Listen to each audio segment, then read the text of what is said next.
Hello guys, once again welcome back to our channel Jupiter Classes. So guys, जैसे कि मैंने कल आपको करवाए थे, इसका पार्ट 1 करवाया था मैंने आपको।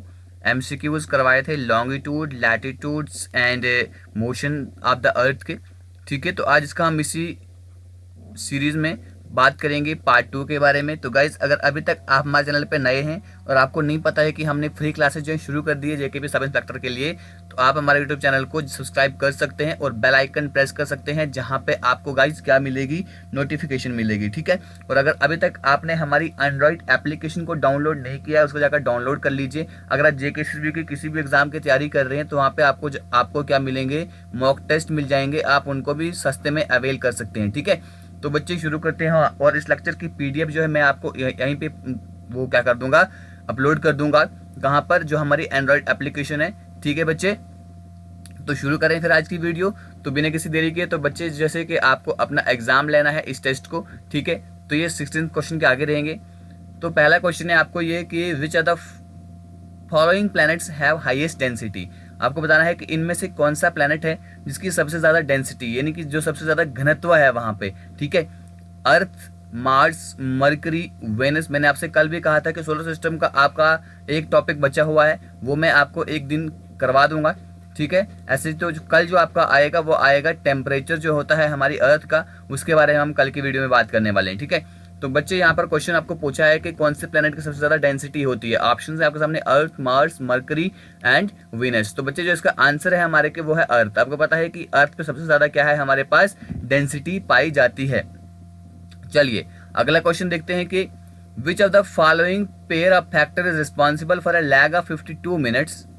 ठीक है, 52 मिनट्स का यहाँ पर लैग रहता है in two direct tides on the earth ocean surface.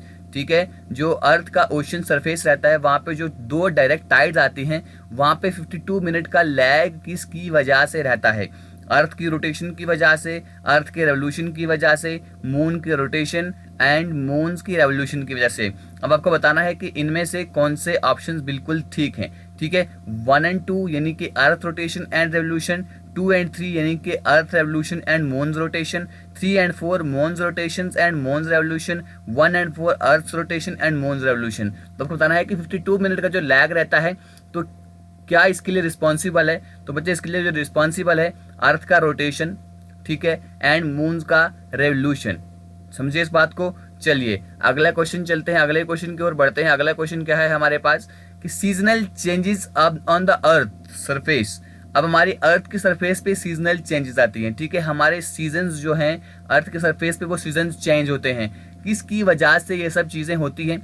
अर्थ के रेवोल्यूशन की वजह से, अर्थ के रोटेशन की वजह से, अर्थ rotation and inclination of its axis. ठीक है, अर्थ के रोटेशन और जो इसका हमारा एक्सिस जो है वो इंक्लाइन जो है उसकी वजह से, या अर्थ का रेवोल्यूशन और इंक्लिनेशन इसके एक्सिस के ऊपर। तो बच्चे जो है देखिए, जो सीजनल चेंजेस जो है हमने पढ़ा था वो किसकी कारण होती हैं? अर्थ का जो रेवोल्यूशन होता है, अगर सिंपल आपको अगर अर्थ का रेवोल्यूशन ही वहां पर लिखा है, अगर ये चीज नहीं लिखी है inclination of its axis, then आपको क्या करना है, आपको सिंपल क्या करना है, अर्थ के रेवोल्यूशन को ही टिक करके आना है। लेकिन अगर आपके पास ये चीज भी लिखी है तो आप इसको टिक करके आ जाएंगे अपने एग्जाम में। ठीक है, चलिए बच्चे, मुझे उम्मीद है कि आप भी आंसर कर रहे होंगे। ठीक है, ये क्वेश्चन देखिए, when the earth is at its maximum distance from sun it is called. जब अर्थ जो है सन से मैक्सिमम डिस्टेंस पे होता है उस सिचुएशन को हम क्या कहते हैं? अगर बच्चे आपने मेरा लेक्चर देखा होगा, आप ना सिर्फ ये कहेंगे उसे हम क्या कहते हैं, बल्कि आप वो डिस्टेंस भी लिखेंगे कि वो कितना डिस्टेंस होता है, जितने डिस्टेंस की दूरी पर वो रहता है। ठीक है, तो बच्चे उसे हम क्या बोलते हैं, साइडेरियल, इक्विनॉक्स, एपीहीलियन या पेरिहीलियन। ठीक है, तो बच्चे आपको पता है कि जब हमारा सन जो है मैक्सिमम डिस्टेंस यानी कि दूरी पे होता है हमारे अर्थ के, ठीक है, तो उसे हम बोलते हैं एपीहीलियन। क्या बोलते हैं? एपीहीलियन। तो क्वेश्चन है, अगर आपने मेरा लेक्चर देखा है तो इसका डिस्टेंस मुझे आप बताएंगे कमेंट बॉक्स में कितना डिस्टेंस यहाँ पर रहता है। ठीक है, ये हो गया एपीहीलियन जब दूर होगा। तो पेरिहीलियन क्या होगा, जब क्या होगा, नियरेस्ट होगा फ्रॉम द सन। उतना नियरेस्ट भी नहीं होता है लेकिन फिर भी सन के नजदीक होता है, तो वो कितना डिस्टेंस रहता है वो मुझे आप कमेंट बॉक्स करके बताएंगे। अगर मेरे लेक्चर आपने देखे हैं, नहीं देखे हैं, तो आपको आई बटन दिख रहा होगा कहीं बीच में वीडियो के, आप उस पर जाकर क्लिक कीजिए, आपको सारी वीडियोस एक ही जगह पर मिल जाएंगे। ठीक है, तो अगला क्वेश्चन है कि अगले क्वेश्चन में क्या पूछा आपसे, earth can be the best described as a, अब अर्थ को हम क्या चीज डिस्क्राइब कर सकते हैं, अर्थ को हम क्या बोल सकते हैं, जियोइड, सर्ड, ओब्लेट स्फीयर या स्फीयर। तो इस क्वेश्चन का आंसर तो बताने की जरूरत नहीं है, क्योंकि आप सबको पता है कि अर्थ को हम क्या बोलते हैं, जियोइड बोलते हैं। ठीक है, जियोइड क्यों बोलते हैं, क्योंकि क्या होता है इसमें, क्या होता है सेंटर में किसका बल्ज रहता है। ठीक है, bulge at the centre and flattened at the pole, bulge at the centre and flattened at the pole, इसलिए इसको क्या बोला जाता है, जियोइड बोला जाता है। ठीक है, चलिए अगले क्वेश्चन पर मूव ऑन करते हैं। अगला क्वेश्चन देखते हैं क्या है। ये है अगले, इसमें पूछा गया है द प्लैनेट, वो वाला प्लैनेट जो सबसे लंबा सबसे ज्यादा समय लेता है एक रेवोल्यूशन को कंप्लीट करने में, सूरज की रेवोल्यूशन तो सूरज की इर्द गिर्द होगी। ठीक है, तो एक सबसे ज्यादा कौन सा प्लैनेट समय लेता है, नेपच्यून, सैटर्न, यूरेनस और जुपिटर। ठीक है, ये जुपिटर आ गया हमारा चैनल। ठीक है, सबसे बड़ा ग्रह। तो बच्चे सबसे ज्यादा जो टाइम लेता है यहाँ पे उसका नाम क्या है, नेपच्यून। क्या है, नेपच्यून। ठीक है, आप समझ भी सकते हैं यार, जैसे कि हमारे जो क्या बोलते हैं प्लैनेट्स रहते हैं वो किस तरह से रहते हैं, Mercury, Venus, Earth, Mars, Jupiter, Saturn, Uranus, Neptune. सबसे ज्यादा लास्ट में नेपच्यून ही है। तो ये अंडरस्टूड सी बात है कि लास्ट में नेपच्यून है तो सबसे ज्यादा टाइम भी नेपच्यून ही लेगा। ठीक है, चलिए अगला क्वेश्चन देखते हैं। रोटेशन ऑफ द अर्थ, जब अपनी दूरी पे हमारी अर्थ घूमती है, अपने एक्सेस पे जब हमारी अर्थ घूमती है तो वो कौन सी डायरेक्शन में घूमती है, east to west, north to south, west to east, south to north. ये क्वेश्चन मैंने आपको बड़ी बार बताया था जब मैंने लेक्चर आपको करवाए थे। ठीक है, अगर लेक्चर नहीं देखे लेक्चर देख लो यार, बड़ा मजा आएगा आपको लेक्चर्स को देखने में।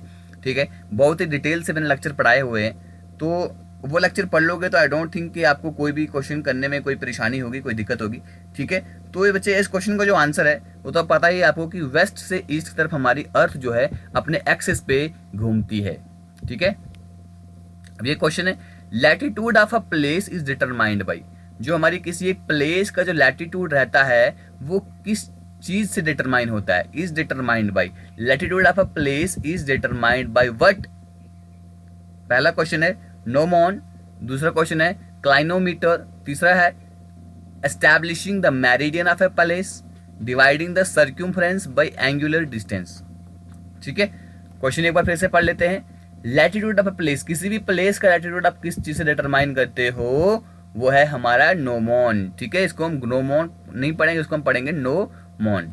ठीक है, चलिए अगला क्वेश्चन देख लेते हैं बच्चे। अगला क्वेश्चन है हमारे पास, location of place A is 60 degree longitude, हमारा 60 डिग्री ईस्ट लॉन्गिट्यूड जो है वहां पे एक प्लेस जो है उसकी लोकेशन। ठीक है, एंड 30 डिग्री साउथ, और हमारा 30 डिग्री साउथ लैटिट्यूड में क्या बोल रहा है, लोकेशन बोल रहा है किसी प्लेस ए की, किसी एक प्लेस की। While the location of B is 60 degree E longitude, बोल रहा है कि बी की लोकेशन जो है 60 डिग्री ई लॉन्गिट्यूड में एंड 45 डिग्री नॉर्थ लैटिट्यूड में। तो टाइम कितना होगा बी का, time of B will be, अभी यहां पर देखिएगा क्या बताया है, यहां पर 30 डिग्री साउथ, 45 डिग्री नॉर्थ। ठीक है, तो कितने डिग्री का फर्क यहां पर आ रहा है बच्चे, सिंपल यहां पे 50 डिग्री का आपको फर्क आ रहा है, 15 डिग्री का फर्क नहीं आ रहा है। अब आपसे क्वेश्चन पूछा है कि बी का जो टाइम है वो कितना होगा। ठीक है, ये भी दोनों की देखिए यहाँ पर ए और बी की जो लॉन्गिट्यूड में क्या है लोकेशन है बिल्कुल सेम है, लेकिन लैटिट्यूड में बिल्कुल इनकी लोकेशन अलग है। अब आप बोलेंगे कि सर लॉन्गिट्यूड में और लैटिट्यूड में इनकी लोकेशन किस तरह से अलग है, आपको देखिए ये पता है कि ये इक्वेटर है, ये हमारा होता है लॉन्गिट्यूड, ये हमारे होते हैं लैटिट्यूड्स। ठीक है, अब देखिए मान लीजिए इस लैटिट्यूड इस लॉन्गिट्यूड पे हमारी क्या है, इसने बोला है कि इस वाले लैटिट्यूड पे मान लीजिए अगर हमारे 30 डिग्री का लैटिट्यूड है तो ये हमारा लॉन्गिट्यूड है 60 डिग्री का, तो ये भी यहाँ पर है 60 डिग्री के लॉन्गिट्यूड में ये भी है। ठीक है, दोनों ईस्ट में है, मतलब दोनों ईस्ट में है, मतलब यहाँ पर नहीं होके बल्कि दोनों यहाँ पर है। ठीक है, यहाँ पर है, ए भी यहाँ पर है, बी भी यहाँ पर है। अब यहाँ पर नीचे कितना डिग्री है, 45 डिग्री पे है, ऊपर कितना डिग्री पे, 30 डिग्री पे। देखिए अलग अलग डिग्रीज पे हो गया, ये साउथ में है, ये नॉर्थ में है, तो मतलब क्या हो गया, अब आपको टाइम बताना है। Half an hour behind A, half an hour ahead of A, यानी कि आपको ये बोल रहा है कि इससे ए से आधा घंटा आगे होगा, पीछे होगा। फिर दूसरा बोल रहा है, बी ऑप्शन बोल रहा है कि आधा घंटा इससे आगे होगा, half an hour are behind that of A, ठीक है। या बोल रहा है या आगे हो सकता है ए से, या आधा घंटा पीछे हो सकता है। The same as that of A, या बोल रहा है कि दोनों का टाइम सेम होगा। तो बच्चे देखिए यहाँ पर क्या होगा, दोनों का टाइम ही सेम होगा, क्योंकि इस किस पे है, ये लैटिट्यूड से टाइम पे कोई फर्क पड़ता है? बिल्कुल भी लैटिट्यूड से टाइम पे कोई भी फर्क नहीं पड़ता है। क्यों नहीं पड़ता है? ऐसे आपने यहाँ पर देखा, मैंने बोला था 50 डिग्री का फर्क है, लेकिन इस 50 डिग्री के फर्क से कोई भी फर्क नहीं पड़ेगा। अगर कोई ऐसे होगा, पता नहीं होगा कि लैटिट्यूड से फर्क पड़ता नहीं पड़ता, वो क्या करेगा, यहाँ पर 50 डिग्री इज इक्वल टू करेगा 15 इंटू 4 हो जाएगा 60, तो बोलेगा या आगे होगा पीछे होगा, इसको सी करके आएगा ऑप्शन। लेकिन सी ऑप्शन गलत हो जाएगा। क्यों? क्योंकि हमेशा से ही आपका जो टाइम को यहाँ पर डिटरमाइन करता है आपके ग्लोब पे, तो वो होता है बच्चे क्या, हमारा लॉन्गिट्यूड। अब इनका दोनों का लॉन्गिट्यूड सेम है, इट मीन्स दोनों का ही टाइम सेम है। इट डज नॉट मैटर कि वो कौन से लैटिट्यूड पे हैं, ठीक है। चलिए ये क्वेश्चन देखिए, लैटिट्यूड रेफर्स टू, लैटिट्यूड जो है किस चीज को यहाँ पर दर्शाता है? एक एंगुलर डिस्टेंस होता है, आप पॉइंट ऑन द अर्थ, अर्थ के सरफेस पे एक पॉइंट का एक एंगुलर डिस्टेंस होता है, एक मेरिडियन थे, ठीक है, नॉर्थ या साउथ इक्वेटर के, उसको लैटिट्यूड बोलते हैं। या एंगुलर डिस्टेंस होता है किसी मेरिडियन का इन रिलेशन टू सूरज की जो किरणें हैं उसके रिलेशन में। या एक एंगुलर डिस्टेंस रहता है किसका, किसी इलिप्टिकल प्लेन का, हमारे अर्थ का जो टिल्टेड है उसके रिलेशन में। या एंगुलर डिस्टेंस रहता है किसी प्लेन का in relation to angle of sun rays. तो बच्चे यहाँ पर देखिए, यहाँ पर कोई भी ऑप्शन अगर आपको अच्छा मिल रहा है उसको आप टिक करके आए, तो आपको पता है कि लैटिट्यूड क्या होता है। ये हमारा इक्वेटर, इक्वेटर के नॉर्थ में और इक्वेटर के साउथ में जो एक हमारे पास अर्थ के सरफेस का एक पॉइंट होता है, उसे हम बोलते हैं लैटिट्यूड, ठीक है। It means option A is your right answer. चलिए क्वेश्चन देखिए, द मीनिंग ऑफ लॉन्गिट्यूड। अब लैटिट्यूड का तो मतलब हमने जान लिया, अब लॉन्गिट्यूड का मीनिंग क्या है? जो एंगुलर डिस्टेंस होता है किसी लाइन का हमारे सेंट्रल मेरिडियन से, उसे हम बोलते हैं।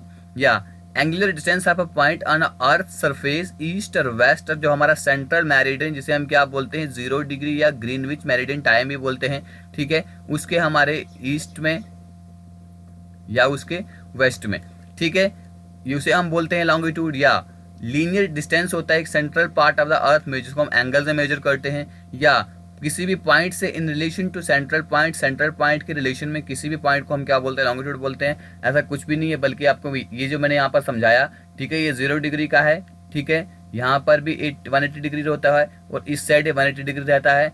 तो बच्चे यहाँ पर क्या हो गया, इसको हम बोलते हैं लॉन्गिट्यूड, जो हमारे 0 डिग्री जो हमारा मेरिडियन होता है उसके ईस्ट और वेस्ट में, यानी कि ऑप्शन बी यहाँ पर आपका बिल्कुल सही उत्तर होगा। अब यहाँ पर देखिए, interval of 1 degree latitude measures. अब जो लैटिट्यूड है उसको कितना, उसका इंटरवल कितना मेजर किया जाता है? 211 किलोमीटर, 91 किलोमीटर, 111 किलोमीटर या 241 किलोमीटर। बच्चे इसका जो आंसर है हमारे पास कि कितना उसको मेजर किया जाता है,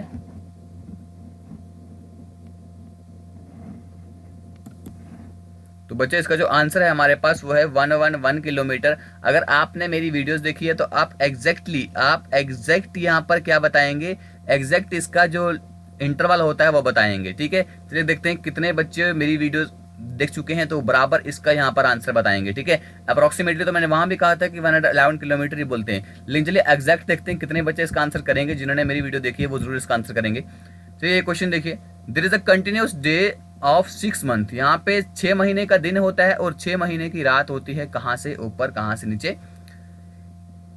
यह है हमारा 66 सेंट 1/2 डिग्री लैटिट्यूड में, 90 डिग्री लैटिट्यूड के ऊपर, 75 डिग्री लैटिट्यूड के ऊपर या 45 डिग्री लैटिट्यूड के परे जो होता है हमारे 6 महीने का रात होता है, 6 महीने का दिन होता है। तो बच्चे वो कब होता है, जब 66 कंप्लीट 1/2 डिग्री लैटिट्यूड जो है उसके ऊपर चला जाए या नीचे चला जाए, तो वहाँ पे 6 महीने का कंटिन्यू दिन रहता है, 6 महीने कंटिन्यू रात रहती है। क्यों रहती है? क्योंकि आपको पता है कि सूरज जो है वो डायरेक्टली वहाँ पर नहीं पहुँचता है, उसकी स्लैंटिंग रेज ही वहाँ पर पहुँचती हैं, अच्छे से नहीं पहुँच पाती हैं। तो इसलिए वहाँ पर क्या होता है, 6 महीने की दिन, 6 महीने का रात, ठीक है। अगर ये हमारा नॉर्थ पोल में अगर 6 महीने का यहाँ पर दिन होगा, ठीक है, तो साउथ पोल में क्या होगी, 6 महीने की रात होगी। अगर साउथ पोल में 6 महीने का दिन होगा तो नॉर्थ पोल में 6 महीने की रात होगी। ठीक है बच्चे, ये अब आपको समझ में आ गया होगा। चलिए अब अगला क्वेश्चन देखते हैं। जो लीनियर डिस्टेंस होता है of degree of latitude, degree of latitude का जो लीनियर डिस्टेंस होता है किस ऑन एन एवरेज कितना वो लीनियर डिस्टेंस कितना रहता है। ऑप्शन है आपके सामने बच्चे, 79 माइल्स, 69 माइल्स, 70.6 माइल्स, 72 माइल्स। अब जो डिस्टेंस रहता है हमारे लैटिट्यूड की डिग्री का, अब जो यहाँ पर ये डिस्टेंस रहता है नॉर्मल कितना रहता है, एवरेज अगर हम देखें तो 69 माइल्स का ये रहता है। कितना रहता है, 69 माइल्स का ये डिस्टेंस रहता है। चलिए अगला क्वेश्चन हम देख लेते हैं अब, second last question of the video. Longitude unlike latitude, longitude जो है लैटिट्यूड की तरह नहीं है, are not used for measuring distance, इनको हम डिस्टेंस मेजर करने के लिए यूज नहीं करते हैं। क्यों? लॉन्गिट्यूड जो होती हैं वो वर्टिकल होती हैं। ठीक है, जितनी भी लॉन्गिट्यूड हैं वो all the longitude coverage at pole, सारे लॉन्गिट्यूड जो है वो एक हमें पोल पे जाकर मिल जाती हैं। अच्छा जी, the length of degree of longitude outside the tropic very widely. अब जो हमारे लॉन्गिट्यूड की जो डिग्री की लेंथ जो है हमारे ट्रॉपिक के आउटसाइड बाहर जाके वो अलग क्या करती है, वेरी करती है। वो बोल रहा है कि लॉन्गिट्यूड जो होती हैं वो हॉरिजॉन्टल होती हैं। अब यहाँ पर हमें उसको हम इसको लॉन्गिट्यूड को लैटिट्यूड की तरह मेजर क्यों नहीं करते हैं डिस्टेंस को मेजर करने के लिए, क्योंकि जो लॉन्गिट्यूड की जो डिग्री की लेंथ होती है, ठीक है, वो अलग ही जगह पे क्या करती है, वेरी करती है। क्या करती है, अलग जगह पे अलग अलग होती है। चलिए इस वीडियो का लास्ट क्वेश्चन है हमारा, every dash degree we go eastward, अगर हम कितने डिग्री हम ईस्टवर्ड जाएं, ठीक है, local time is dash by 1 hour, local time जो है वो क्या होता है, ठीक है, आगे बढ़ जाता है या कम होता है, वो हम बताएंगे। ये तो पता है आपको कि अगर 1 घंटा जाएंगे तो 15 डिग्री ही जाएंगे। ठीक है, क्योंकि 1 degree is equal to 4 minutes, ये समझ में आ गया था आपको। तो 15 degree is equal to 15 into 4 कर लीजिए, हो गया 60। अब यहाँ पर तो आएगा 15 डिग्री, लेकिन यहाँ पर क्या आएगा, एडवांस होगा या रिटार्टेड होगा, ये दोनों ऑप्शन तो बिल्कुल खत्म कर दो। अब देखिए बच्चे, मैंने कहा था अगर आप वेस्ट से अगर आप ईस्ट की तरफ आते हैं तो आपका 1 दिन बढ़ जाता है, 1 दिन बढ़ जाता है। ठीक है, तो ऑप्शन ए यहाँ पर क्या होगा आपका, बिल्कुल इसका सही उत्तर होगा। ठीक है, तो बच्चे ये थी हमारी आज की वीडियो। तो अच्छी लगी है हमारी वीडियो तो वीडियो को कर दीजिएगा लाइक, चैनल को कर दीजिएगा सब्सक्राइब, वीडियो को कर दीजिएगा शेयर, तो बहुत ही अच्छा लगेगा हमें भी, आप प्रोत्साहित करोगे और आप बताएंगे कि आपको टोटल कितने क्वेश्चन यहाँ पर आपने किए हैं। चल we are thankful to you guys, God bless you all, जय हिंद। कल से हमारी क्लासेस रेगुलरली शुरू हो जाएंगी। थैंक्स।